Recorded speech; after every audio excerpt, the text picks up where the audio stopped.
మంత్రి డోల శ్రీబాల వీరాంజనేయ స్వామికి త్రుటిలో ప్రమాదం తప్పింది. ప్రకాశం జిల్లా పాలేటిపాడులో పోలేరమ్మ తిరునాళ్లలో మంత్రి పాల్గొనేందుకు వెళ్లారు.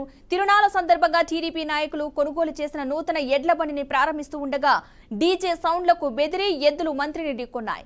మంత్రి కింద పడిపోయారు. ఆయనకు స్వల్ప గాయాలయ్యాయి. వెంటనే స్థానిక నాయకులు అప్రమత్తమై ఎడ్లను తప్పించడంతో మంత్రికి ప్రమాదం తప్పింది. అనంతరం పోలేరమ్మ తిరునాళ్లలో పూజా కార్యక్రమాలు ముగించుకుని మంత్రి డోలా శ్రీ బాల వీరాంజనేయ స్వామి నాయుడుపాలెం గ్రామానికి వెళ్లారు.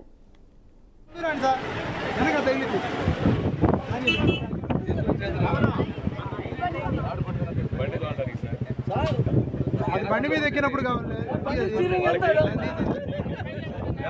తీసేయండి అన్న.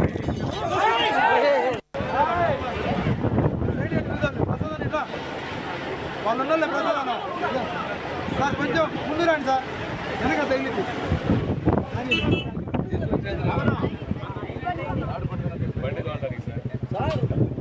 బండి మీద ఎక్కినప్పుడు కావాలి తీసేయండి అన్న.